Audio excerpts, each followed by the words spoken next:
Bien, amigos, este país le ha dado un uso inusual a un personaje, porque lo hemos convertido en geólogo, ¿cómo se llama la gente que dan el tiempo? Meteorólogo. Meteorólogo, Medioambientalista. todo. Osiris de León, yo creo que tiene que nombrarse medio ambiente de por vida. No, espérese. Hay otra cosa, doctor, que es que a partir de sus apariciones y de toda la sapiencia que ha demostrado, hay mucha gente que se ha interesado por estudiar geología. Sí. Entonces, hay sitios, entre las preguntas que queremos hacerle ahorita es los interesados en aprender eso, ¿dónde tienen que dirigirse? Sobre geólogos te tengo muchos cuentos a ti, Osiris. Voy a comenzar, Osiris, con un mensaje que manda el ingeniero Hernández Figueroa y que está en las redes, que es el responsable de la ciudad, de la obra que se hizo en México. Dice, cuando tiembla la tierra, ¿me salgo o me quedo? La respuesta aplica para todo el mundo. Si puedes salir de entre los primeros 35 segundos o menos, a partir de que sonó la alarma sísmica, sal. Si estás más arriba de un quinto piso, ni lo intentes. Y recuerda, si ya se mueve, tú no te muevas. Si no, permanece dentro del edificio y busca un espacio vital. Ojo, el lugar en donde se recuperan más cadáveres es en las escaleras. El lugar en donde se rescatan más personas vivas son los baños. En cualquier casa, el baño es la habitación más pequeña.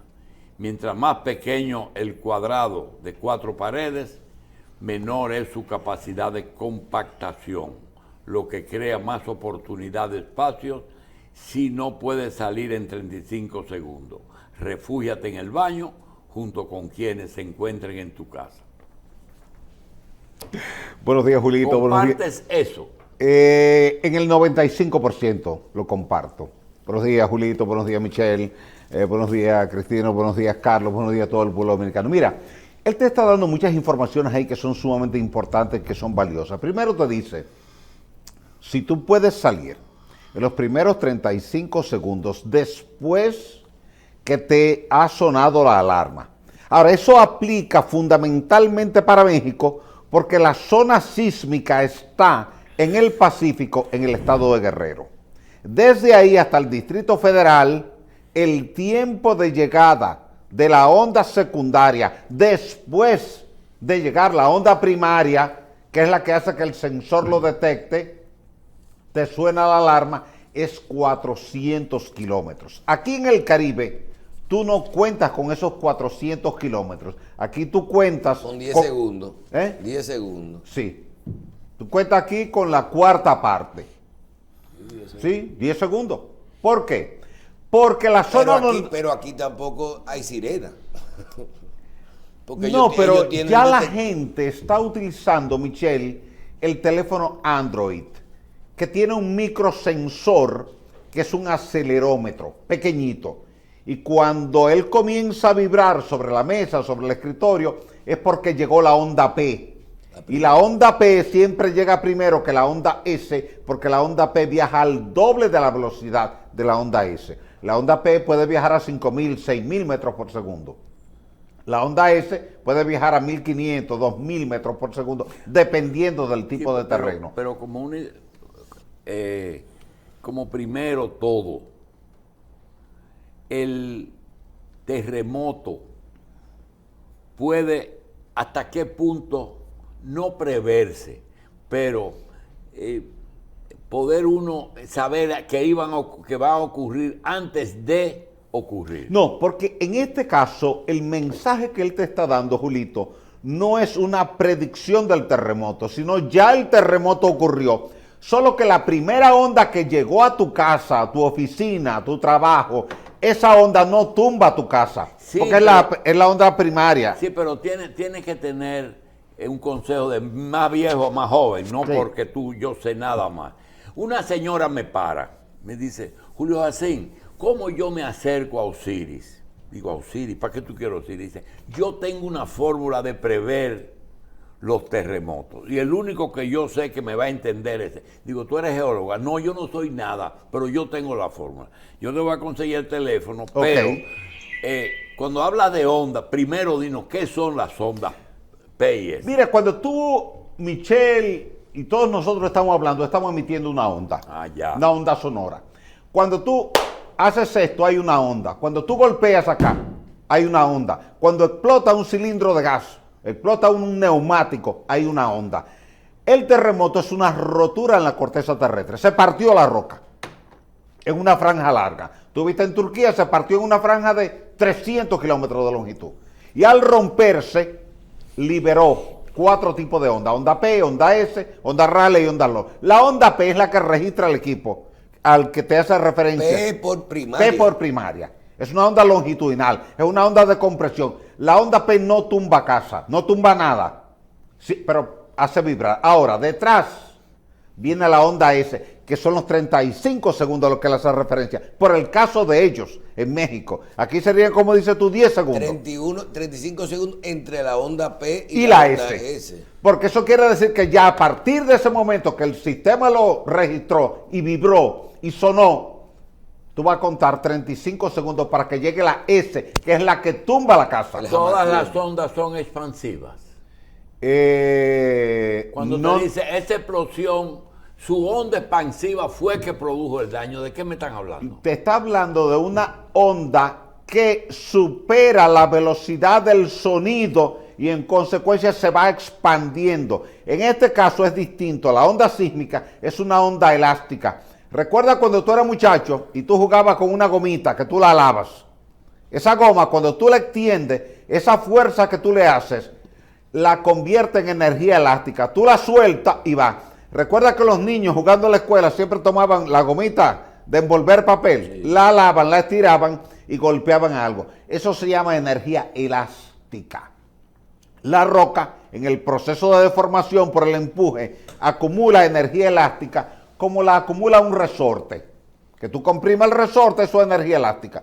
Tú lo sueltas y él viene y sale. En este caso, el terremoto lo que te acumula es energía elástica. Entonces, segundo, cuando él te dice, si tú estás en un 5º piso para arriba, no pienses en bajar. Es verdad. Yo te diría de un 3er piso. Si tú estás en el 3er piso, porque en el caso nuestro es menos tiempo que allá en el Distrito Federal. Si tú estás en el 3er piso, no intentes salir. Tú debes conocer el tipo de estructura en que tú estás siempre, independientemente. Por ejemplo, la estructura metálica se comporta diferente a la estructura de hormigón. Siempre se comporta distinto. En en Haití vi estructuras también de acero intactas, rodeadas de estructuras pulver. ¿Por qué el acero es más mejor, se comporta mejor? Es más flexible. Porque es más flexible, es útil, se mueve sin romperse. El hormigón es rígido. El hormigón no admite que tú lo deformes. El hormigón es un material que está hecho para aguantar compresión, como una roca, como una piedra. La piedra no acepta que tú la dobles. Ella se parte. Fíjate que el bloque que tú compras, bloque de 6, bloque de 8, si tú intentas doblarlo, él se parte, pero nunca se dobla. Sí, pero los techos siempre son de hormigón, sí, varilla. ¿Qué comportamiento tienen en los sismos? Tienen un buen comportamiento siempre y cuando el espesor sea el adecuado y tú estés en un lugar de una respuesta sísmica adecuada. Cuando dices adecuado, ¿qué es? ¿Amplio o debe ser lo menos? Lo más rígido posible. Mientras más grueso es y mientras más acero tiene, más resistencia tiene. Porque tú tienes en ese hormigón armado una combinación de 2 factores. Primero, el hormigón que acepta la compresión. Cuando trata de comprimir, el hormigón aguanta. Ahora, cuando se mueve lateralmente y hay tensión, hay tracción, lo ala, quien asume el papel de la tracción es el acero. Por eso tú tienes que poner la suficiente cantidad de acero, que es lo que llamamos la cuantía de acero en una estructura, para que ella responda bien el día que hay un terremoto. Osiris, en esa franja que yo le digo del Pacífico, que está Centroamérica y hasta California y sube arriba, realmente los grandes terremotos de México, de Nicaragua, de San Francisco, hay ya estadísticas de los detalles que estamos hablando. Sí, mira, y estudios. El 80% de los terremotos que se producen en el planeta Tierra se concentran en el borde del Pacífico. Esa franja occidental de América, que viene desde Tierra de Fuego, sube por Chile, sube por Perú, Ecuador, de ahí sube a Colombia, todo Centroamérica, todo el oeste de México, de Estados Unidos, de Canadá, y de ahí llega a Alaska. Todo ese es el oeste de América, donde la placa del Pacífico, que está dividida en otras placas más pequeñas, la placa de Nazca, la placa de Cocos, penetra por debajo de la placa de Sudamérica, de la placa del Caribe en Centroamérica. La del Caribe, pero tiene que ver al Caribe. Claro, la placa del Caribe donde tú vives, esa placa hace 150 millones de años estaba ya en el Pacífico. Y la placa de Cocos la ha estado empujando 20 milímetros cada año hacia el este para traernos al lugar donde estamos. Por eso Centroamérica experimenta la misma sismicidad que experimentamos nosotros, porque estamos en la misma placa tectónica. Ingeniero, hemos visto en las construcciones modernas, podríamos decir que para ahorrar hormigón, o mejor dicho, para ser más eficiente y hacer la estructura más ligera, utilizan unos cuadros de foam. Sí. Sí, está bien. Entonces, y eso termina dando, por lo visto, una construcción más liviana. Sí. Una construcción más liviana, aún siendo en concreto y hormigón, ¿puede ser más sismo resistente? Esa construcción te funciona bien en Naco, en Piantini, en Gasco, en la Ciudad Colonial, en el Evaristo Morales, en el Millón, en la 27 de febrero, en la Nacaona, en la Bolívar, en el Malecón, pero te va a funcionar mal en los Prados, en San Jerónimo, en los Jardines, en los Ríos, en Alcarrizos, en Pantojas, en La Vega, Santiago, Bonao. ¿Qué construcción es esa? ¿Ah? La construcción ligera, todo La esto que construcción ponen unos aligerada. bloques de foam para que el concreto rinda más. A ligera. Sí. Pero te funciona bien en la roca porque la roca permite que la onda sísmica de corte viaje rápidamente y no se amplifica. Bien. Ahora en suelo no pasa eso porque en suelo se amplifica. Toma el caso de Turquía. Todo lo que se te ha caído en Turquía se te cayó sobre suelo. Bien, ingeniero, comenzamos a hablar de onda y terminamos en construcción. Vamos a volver al terremoto. Ok. Ya, aquí por ejemplo, el día del terremoto, nosotros estábamos en el aire, tembló la tierra y aquí todo el mundo se quedó frisado. No pudimos, con excepción del señor director que llegó a la autopista Duarte, nosotros aquí a nadie le dio tiempo de nada porque todos sabíamos que estábamos en un tercer nivel de un edificio grande y que no había nada que hacer. Es así. Si nos pasó esto, Ok. ¿qué es lo correcto de hacer? El doctor habló del baño, hay gente que te dice que te meta abajo de una mesa, otro Sí, que abajo de una no puerta. Sí. ¿Qué es lo que hay que hacer? Ni debajo de la mesa, porque eso no funciona. Al contrario, empeora, porque si se cae la losa de techo, que es lo que puede lastimar, va a aplastar la mesa y te va a aplastar a ti que estás debajo. Bien. Ni debajo de la cama. Tú debes estar al lado del objeto más alto, más robusto, más resistente que haya cerca de ti en ese momento. Por eso siempre Entonces, al lado de la mesa. al lado de la mesa o al lado del Agachado sofá. al lado de la mesa. Agachado siempre con tu cabeza hacia la puerta de O sea, salida. que si este techo le cae arriba a este escritorio, Pierde su energía ahí. yo estoy en el piso, Claro, el escritorio no me va te a tapar golpea un a ti. poco, pero no abajo de la Claro, mesa. no debajo. Oh, por eso es que dicen abajo del marco de la puerta. Se creía que en el marco de la puerta, por ser un pórtico, donde tú tienes teóricamente dos columnas, Una una viga. viga, que eso iba a resistir. Las pruebas de laboratorio, en diferentes escenarios, en Japón, en California, en Chile, simulando un terremoto, porque hay lo que se llama una mesa vibratoria para simular un terremoto de magnitud 5, 6, 7, 8, 9, y se han sometido las estructuras a una vibración similar a la que produce un evento sísmico de esa magnitud que se está modelando y se ha caído. Entonces, antes se creía que se quedaba bien. ¿Por qué pasaba eso? Porque antes, Michelle, en los años 40, 50, la inmensa mayoría de las viviendas eran de madera. Y la madera estaba articulada con clavos. Y en ese clavo había una especie de articulación flexible. Se movía, no se caía. Este es el mejor lugar. Pero en la realidad no. En concreto no. Y en el caso del terremoto, ¿qué está pasando? Que tú dices, es que hay un cambio, es una época, porque yo veo como que no es que está temblando aquí, que está temblando en todos los lados. Mira, y ayer creo que también tembló en Samaná. Sí, en Samaná, cerca de Samaná, entre Miches y Sabana de la O sea, Mar. ¿qué está pasando? Tú tienes el mundo entero temblando. Mira, recuerda que las capas de la corteza terrestre, que llamamos placas tectónicas, están permanentemente en movimiento. Son como las uñas tuyas. Están en crecimiento, pero tú no ves el crecimiento. El pelo tuyo está creciendo y tú no te das cuenta. La placa, la nuestra, la del Caribe, se mueve 20 milímetros en un año. Quiere decir que cada mes se está moviendo 1,5 milímetros aproximadamente.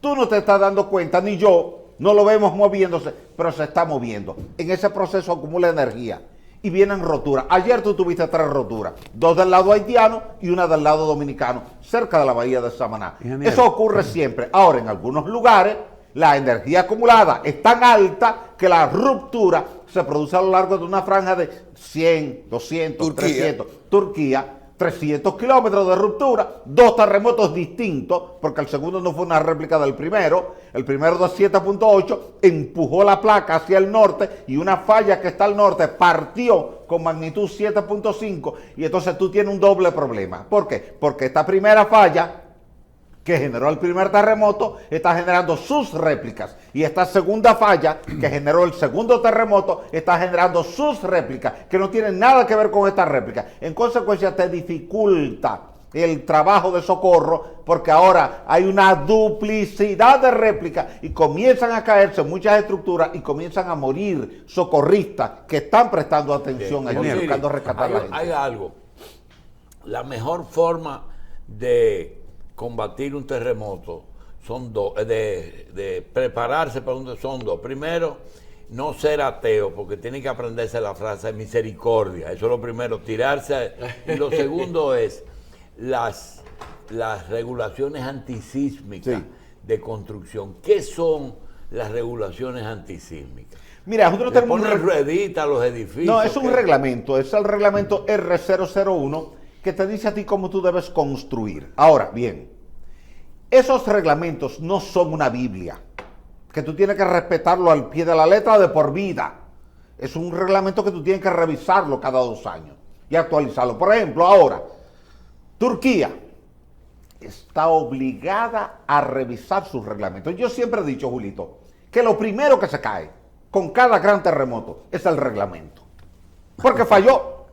Ahora en Turquía, 6.000 edificaciones colapsaron instantáneamente y 50.000 están en lista para demolición inmediata en los próximos días porque los daños son insalvables. Repítanos eso. Y los muertos. Los 35.000. muertos, estamos hablando ya de más de 42.000 muertos, más de 100.000 heridos. Y la Organización Mundial de la Salud, junto con la ONU, estiman que como hay un altísimo volumen de escombros y como el terremoto fue en horario de madrugada, cuando la gente dormía profundamente, debajo de esos escombros todavía puede quedar una cantidad igual que la que se ha sacado hasta el día de hoy. Quiere decir que ellos estiman que los muertos pudieran superar los 50.000 y quizás llegar a 100.000, porque es que fueron 2 terremotos, no uno, 2 terremotos. Y 50.000 edificios colapsados. no, Y 6.000 colapsados y 50.000 insalvables, para demoler. que están totalmente dañados, no se cayeron, pero quedaron destruidos y hay que demolerlos inmediatamente. Eso es más grande que la pandemia casi. Sí, sí, para Turquía sí.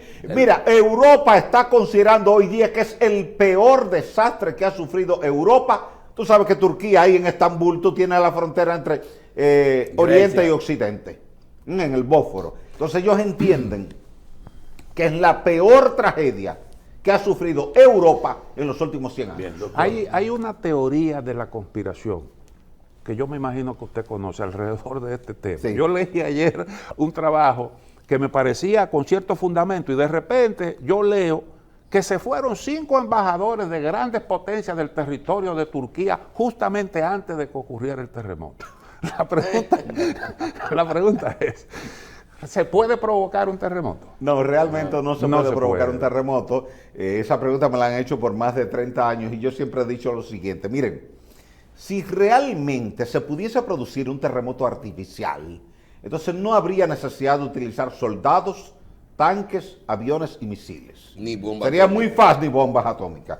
Simplemente tú eres mi país, un país enemigo al mío, yo te mando de alerta por una discusión un temblor de 5. Un Si jamaqueocito. tú no entiendes, te mando uno de 6. Y si luego insistes más, te mando uno de 7 o de 8 y ahí terminó la guerra. No habría necesidad de tener un conflicto tan largo entre Rusia y Ucrania, le hubieran mandado un terremoto. Pero además hay una cosa, observen que los terremotos no ocurren en La Habana, ni en Moscú, ni en Caracas, ni en Teherán, ni en Kabul, donde tenemos territorios enemigos. Ocurren en California, que es un territorio propio del país que es señalado como que tiene un arma para producir terremotos. ¿Dónde más ocurren? En Chile, que es un país amigo, en Japón, que es un país amigo, en Centroamérica, en países amigos. Entonces, cuando tú revisas el historial sísmico a nivel global, desde que se plantea esa teoría, te vas a encontrar que ningún O país sea, que enemigo... no fue Canadá que mandó el terremoto a Haití. ¿Verdad? Mira, se llegó a decir, inclusive una cadena internacional tan importante como CNN, Sí, sí. me consultó cuando el terremoto de Haití, en una entrevista que me hizo, y me dijeron, ¿usted cree posible ese rumor que hay circulando de que ese terremoto de Haití haya sido inducido? Le dije, imposible. El volumen de esa masa de roca, la masa de inercia de esa masa de roca, no hay equipo humano que pueda movilizarlo para producir un evento Pero, sísmico de esa magnitud. Osiris, también se está hablando de- hay una cosa, la tierra, el terreno donde se produce el terremoto, que Sí. no es arriba, es abajo. Es abajo. Tiene importancia en el efecto ulterior del terremoto, que sea roca, que sea tierra, que sea agua, que sea lodo. Sí, mira, siempre donde rompe es una profundidad tan importante que siempre es en roca. Porque los suelos están siempre en la superficie, Julito. La arcilla, la arena, el limo, la grava, el aluvión están en los primeros 15, 20, 30, 40, 50, 100 metros. En algunos casos puede llegarte a 100 metros, 150 Y de abajo metros. todo igual. Pero de abajo ya todo es roca. O sea, todo el suelo en todo el planeta Tierra siempre está depositado sobre roca. Los terremotos rompen donde hay roca. Ahora bien, la onda viaja.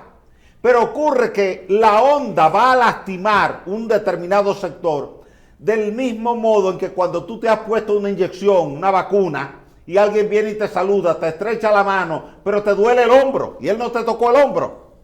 Tú dices, ¿por qué me dolió el hombro? Porque es tu parte sensible.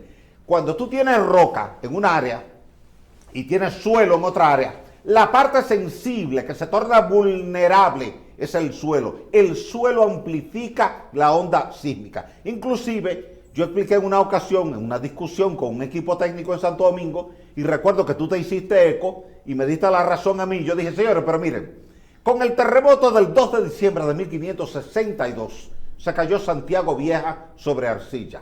Se cayó La Vega Vieja sobre arcilla, pero no se cayó la ciudad colonial de Obando porque está sobre roca. Esa ciudad colonial de Santo Domingo ha soportado 10 terremotos que ha tenido la isla, incluido el del 4 de agosto de 1946 de magnitud 8.1, con una réplica de 7.6 y está de pie. No hay una grieta. Entonces las casas del este son totalmente seguras. Las que están en Punta Cana, en Bávaro, en Ahí Talcana, en la esa Romana, en roca, San eso Pedro, está esa seguro. tierra rocosa, eso Eso está seguro. Mira, con el terremoto de Puerto Rico, el 6 de enero del 2020, yo me fui inmediatamente a Puerto Rico. Revisé todo lo que se cayó en Guánica, en Yauco, en Guayanilla y en Ponce. Todo estaba en suelo. Con el terremoto de Haití 2010, me fui, hice un inventario durante una semana. El 100% de lo que se cayó estaba sobre arcilla y arena. Y el 100% de lo que estaba sobre roca, de Petionville para el sur, en Kencof, en Fermate, estaba intacto. Inclusive viviendas precarias. Con el terremoto del 2021 en Lecay, en Jeremí, me fui allá. Un amigo me facilitó su avión privado. Fui allá porque no había otra forma de llegar a Lecay y a Jeremí. Llegamos, recorrimos toda la zona afectada, fotografiamos, medimos, chequeamos. Lo que se cayó, por ejemplo, en Marcelín, que fue una comunidad que quedó pulverizada, todo suelo. Pero lo que estaba en roca se quedó intacto. Igual en Guatemala, igual en Ecuador. Yo he ido a visitar todos los países que han tenido terremotos por acá en América en los últimos 20 años. Y te puedo decir que todavía no he encontrado la primera estructura colapsada sobre roca. Todo lo que encuentro colapsado está sobre arcilla, o sobre arena, o sobre limo, o sobre aluvión. Por ejemplo, la Florida no tiene riesgo de... No, en lo absoluto, porque no está en borde de contacto de placa tectónica. Pero su tipo de tierra es malísimo, ¿verdad? No, Porque ellos La Florida, inclusive construyen arriba de platea, ellos ni siquiera hacen zapata. no, pues mira, la Florida tiene una gran ventaja, salvo la parte de los Everglades, que está en la parte occidental, que es pantanosa, pero toda la parte este y la parte sur es similar a lo que tiene en Santo Domingo. Es una plataforma de roca caliza coralina emergida. Fíjate que hay muchos lagos ahí, en la parte de más desarrollo de la Florida en los últimos 25 años. Como la roca es tan dura, ellos excavan la roca, toman ese material como materia prima para el hormigón y entonces para que no te quede el hueco, lo llenan de agua para que quede como un lago. Pero no es en realidad un lago, es que fue una fuente de extracción de agregado para hormigón. Fue una cantera que la hicieron ahí en el centro del proyecto, entonces te lo dejan ahora convertido en un lago porque ahí hay roca de buena calidad. Todo lo que es la plataforma de la Florida es una roca caliza, salvo South Beach, que es una zona de arena arriba, arena de playa, pero que si tú perforas 20 metros, encuentras la roca Pero debajo. entonces, ese tipo de construcción que ellos hacen ahí, no importa para los terremotos, porque no tienen, pero para los ciclones sí es malo. Mira, los ciclones siempre van a golpear a la Florida. Siempre. Pero ¿por qué entonces ellos construyen de cartón y arriba Porque arriba de platea? piensan más en la temporada de frío. Estados Unidos es una sociedad, al igual que Canadá, que está pensada para el invierno, no para el verano. Entonces, el sistema de aislamiento térmico que ellos utilizan, que está en el interior, tienen que ponerlo en base a madera. Yo no soy partidario de ese tipo de construcción. Tú sabes que los tornados que tú tienes en el centro oeste, cuando llegan con vientos de 300, 400, 500 kilómetros por hora, diferente a los ciclones, los tornados te desarrollan casi el doble de la velocidad de viento que un huracán y entonces te arrasan todo. Encuentran esas viviendas muy frágiles. Estados Unidos en el corto plazo va a tener que cambiar el sistema constructivo y todo lo que es ese centro oeste obligatoriamente tiene que ser estructuras rígidas que te resistan carga de viento de 500 kilómetros por hora. ¿Por qué los terremotos se producen a distintas profundidades? Eso tiene que ver con la misma falla y sus irregularidades. Mira, buena pregunta. Una falla es una rotura en la corteza terrestre.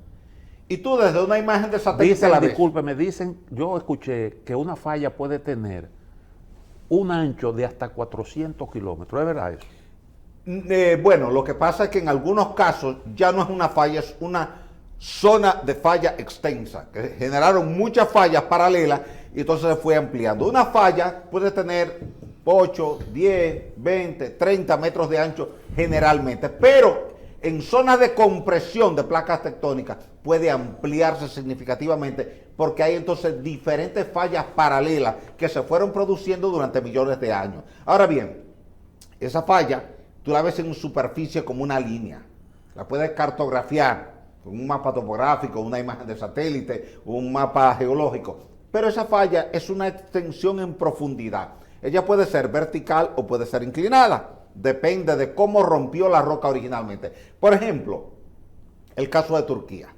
La primera falla que rompe tiene una expresión prácticamente vertical. ¿Por qué yo me doy cuenta con el segundo evento que no es una réplica? Porque está desplazada.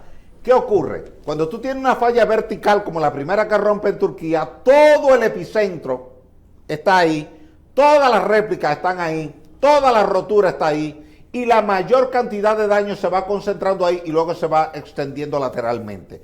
¿Qué ocurre? Para que la gente lo entienda, si tú tienes una falla vertical a lo largo de la 27 de febrero, todos los epicentros se te van a concentrar en la 27 porque esa falla es vertical. Ahora bien, si tú ves que hay un segundo evento sísmico en La Obando, o en Villamella, o en el Malecón, ya no es una réplica, ya es otra falla. ¿Qué ocurre? Eso es para ese tipo de falla. Si la falla es inclinada hacia el sur, es normal que tú tengas otro evento sísmico con epicentro en el Malecón, que sea una réplica del primer evento. Si la falla busa hacia el norte, se inclina hacia el norte, es normal que tú tengas una réplica al norte del epicentro principal. Entonces, si tu falla fue en la 27, pero está inclinada hacia el norte, es común que tú tengas un epicentro en la Kennedy o en la Obando. Por eso es importante, cuando ocurre un terremoto, saber qué falla provocó el terremoto y cuál es la inclinación de esa falla. Si se inclina hacia el norte, si es vertical, si se inclina hacia el sur, para entonces tú saber con los subsiguientes eventos si son réplicas o si son nuevos eventos en esa franja de falla. Tú tienes en algunas partes del mundo una falla que lo que tiene son 4 o 5 kilómetros de ancho, pero hay otra falla que tú tienes toda una línea estrecha. Entonces, cada falla se cartografía. Entonces, tú puedes tener, por ejemplo, la falla de San Andrés. Tú la ves en un sitio determinado y la ves en las fotografías aéreas y las imágenes de satélite. Pero cuando tú haces una geofísica transversal, te das cuenta que no es una línea, que es una franja amplia donde hay múltiples fallas que han fracturado la roca y que ahí hay un mal comportamiento sísmico cada vez que hay una ruptura en la corteza terrestre. Previo a los acontecimientos de Turquía, unos días antes había surgido una información en la cual hablaba de un cambio en la rotación del núcleo de la Tierra. Se había hablado. ¿Podría eso tener algún tipo de relación y podría explicarnos, si así fuera el caso, cómo sucede? Mira, lo que plantearon estos investigadores chinos es que en función de la velocidad de propagación de las ondas sísmicas de corte, viendo eventos que ocurren en el Pacífico Sur y midiéndolos en el Pacífico Norte, es decir, lo que ocurre allá abajo, cerca de Australia, y midiéndolo en Alaska, y lo que ocurre en Alaska y midiéndolo cerca de Australia. Porque es la única forma donde tú puedes tener una onda que pueda atravesar el núcleo, y entonces tú mides el tiempo que tomó desde el momento que tembló la Tierra en un punto norte del Pacífico hasta que llegó, y tú lo registraste en un sismógrafo en la parte sur. A partir de ahí plantea que hay una ralentización en el movimiento del núcleo interno. Pero es una hipótesis que yo no la comparto. Y no la comparto porque es que el planeta Tierra, que gira de oeste a este a 1667 kilómetros por hora, te produce un momento de inercia que obligatoriamente todo lo que está dentro tiene que girar en el mismo sentido y tiene que girar a la misma velocidad. Si bien es cierto que la superficie es sólida y el interior es viscoso y hay otra parte que es cuasi líquido, en la realidad la velocidad de rotación es tal que obliga a todo el componente interior a girar. Eso se plantea como una tesis que puede ser estudiada, pero hasta ahora no hay forma, ni habría forma alguna de tú medir lo que pasa dentro, porque la temperatura en el núcleo es de 5.500 grados Celsius. No hay material que resista eso. Tú no puedes hacer una perforación y medir. Entonces tú te conformas con medir la velocidad de las ondas sísmicas, el tiempo que tomó la onda desde el Pacífico Sur en llegar al Pacífico Norte, y luego del Pacífico Norte al Pacífico Sur, y estar monitoreando eso por 10, 15, 20, 25, 30 años para ver cambios. Pero esos cambios pueden obedecer a un tema de densidad de la masa de la corriente convectiva magmática, porque los minerales son distintos. La cantidad de hierro no es la misma hoy que 6 meses atrás, la cantidad de níquel no es la misma hoy que 6 meses atrás, y esos cambios, que es lo que te producen las rocas distintas de superficie. Tú ves un volcán que está hace erupción hoy, y dentro de un año está hace erupción, y la roca no es exactamente igual. Los minerales no son exactamente iguales, porque hay una dinámica que va moviendo minerales, y cada mineral tiene una densidad distinta, y en consecuencia hay un comportamiento distinto cuando es atravesado por las ondas sísmicas. Osiris, para nosotros terminar, independientemente de tener unas reglas de construcción adecuadas en zonas, la actualización del reglamento como la de nosotros, que veo que tú le das más importancia y dices que cada vez tiene que haber una revisión. Sí, cada vez que hay un para evento hacer sísmico mayor. nuevas reglas para futuro, porque ya las otras están construidas. Pero eso, realmente, para que no se diga que el Estado, el gobierno, quien fuera, no hizo lo que tenía que hacer, fuera de cuerpos de rescate bien entrenados, ¿cuál es la forma más cercana a la prevención en ese tipo de elementos? Mira, lo primero son las estructuras sensibles: hospitales, escuelas, alcaldías, gobernaciones, puentes, presas. Tú tienes que tener un monitoreo permanente y eso implica instalar instrumentación. El gobierno debe tener instrumentación en cada hospital, de 3 niveles, de 4 niveles, 5 niveles, y medir en la base y medir arriba. Habrás visto que esta semana se suscribió un acuerdo entre la empresa generadora hidroeléctrica dominicana, el INDRI y el Loyola. Eso es para monitorear el comportamiento de las presas, porque nadie quisiera que un evento sísmico mayor vaya a romperse una presa. ¿Y qué se va a hacer en la presa? Fue una sugerencia nuestra a la EGI.